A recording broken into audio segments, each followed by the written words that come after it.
I Paoly tao amin'ny fifatorana.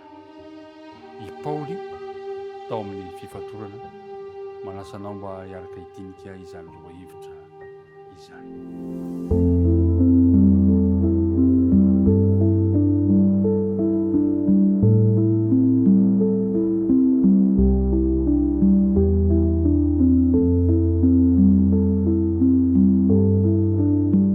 Miaraba antsika rehetra amin'nara Jesosy Kristy Tompo, tafahoana somatsara amin'izao maraina izao. Ny fiadanana anie ho aminao sy ny ankohonanao. Dia iaraka hivavaka isika raha nomboka izao dinika izao. Andriamanitra ray be fitiavanao, misaotranao izahay noho ny tombontsoa indray omenao amin'ity maraina vaovao ity, afaka hiaraka andinika ny teninao izahay.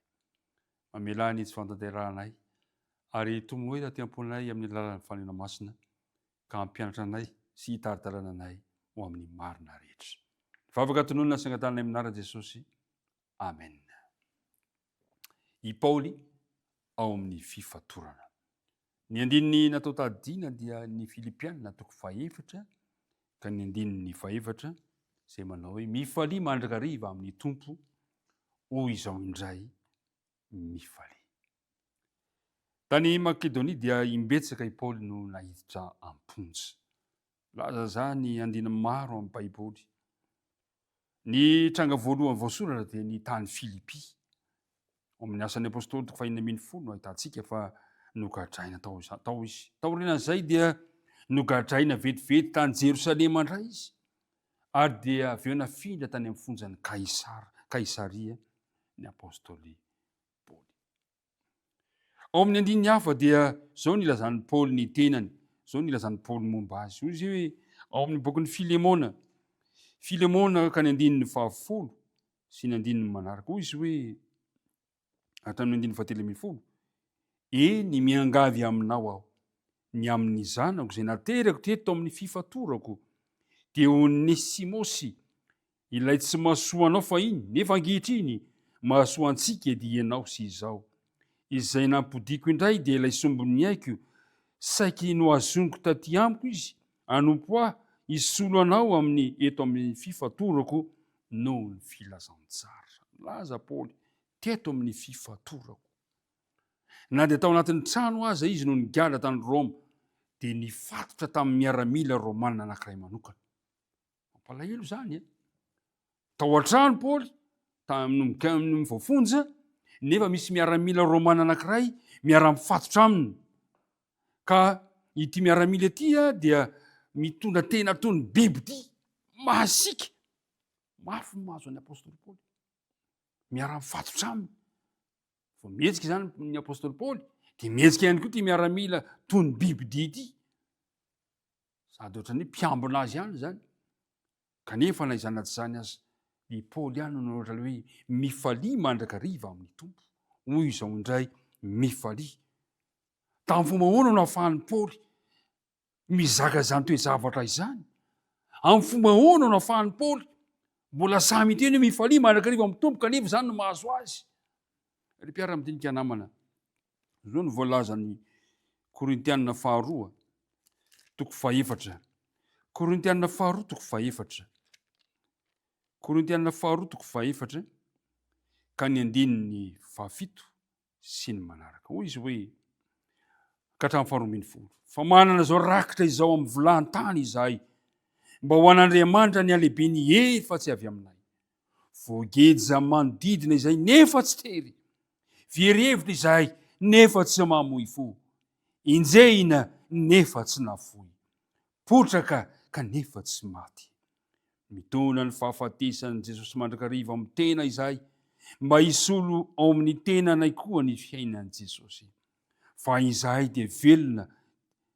Fa izahay izay velona dia atolotra ho amin'ny fahafatesana mandrakariva noho ny amin'i Jesosy, mba aseho amin'ny nofinay mety maty koa ny fiainan'i Jesosy. Koa ny fahafatesana no miasa ao aminay, fa ny fiainana kosa ao aminareo. Nahoana no nahafahan'ny apôstôly mbola mitraka, na dia eo aza ny fitsapana mahazo azy? Ny antony dia izao: fantatry Paoly fa tsy nahafoy azy Andriamanitra. Natohina ny asatro ny zavatra nitranga teo aminy. dia nahita lafy tsara ny mandrakariva izy teo amin'ny fanarahana an' Jesosy. Na dia voafonja aza izy na dia voageja aza izy dia nitraka, satria fantany fa na dia mamely mafy amin'ny fomba rehetra za Satana tsy nafoy azy Jesosy. Hoy izy hoe nitondra ny fahafatesan'i Jesosy teo amin'ny tenanay izahay, hoy Paoly.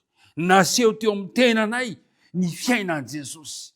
Izany ny toe-tsaina tao amin'ny Paoly, ka na dia teo aza ny fahoriana nazo azy, mifalia mandrakariva ao amin'ny tompo, hoy izao indray mifalia. Naneho amin'ny tenany ho toy ny mpanompo ny Kristy amin'ny zavatra rehetra ny apôstôly Paoly. Zao voalaza amin'ny Korintianina faharoa, Korintianina faharoa toko fahaenina ka ny andininy fahatelo. Hoy izy hoe sy mifaefatra. Fa tsy manao izay mahatafotoana izay na amin'inona na amin'inona, mba tsy homentsiny ny fanompona. Fa amin'ny zavatra rehetra dia mampiseho ny tenanay ho mpanompon'Andriamanitra izahay. Mampiseho ny tenanay ho mpanompon'Andriamanitra izahay, dia lazainy eo amin'ny lafininina avy ny faharetana, amin'ny fahoriana, amin'ny fahaterena, amin'ny fahatrana, amin'ny kapoka sy ny zavatra maro samihafa, dia niseho ho mpanompon'i Kristy mandrakariva ny apôstôly.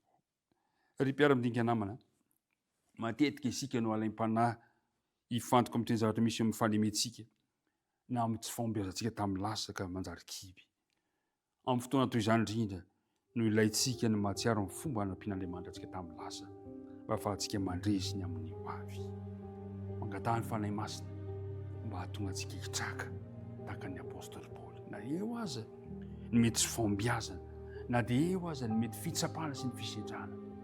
Mangatahany fanahy masina mba hanampy antsika hitraka, hahatonga antsika ho tena mpanompon'Andriamanitra. Paoly na dia tao amin'ny fifatorana aza izy dia naseho ny mandrakariva fa mpanompon'Andriamanitra. Androany dia mba tiako raha mba asehonao amin'izay manodidina anao, asehonao amin'ny fiainanao fa mpanompon'Andriamanitra ianao. Vitanao izany noho ny amin'ny anaran'i Jesosy Kristy. Mangatahany fanahy masina hatrarantsika izany tanjona izany. Hivavaka antsika ankehitriny. Andriamanitra mba fanirianay koa mba ho mpanomponao amin'ny zavatra rehetra. Ampio ary izahay ny faniriana masina no mba irianay taridalana anay, ka mba hahatonga anay ho mpanompon'Andriamanitra amin'ny fotoana izay mbola ivahiniananay amin'ity tany ity. Dia irio izany fanapahan-kevitra izany.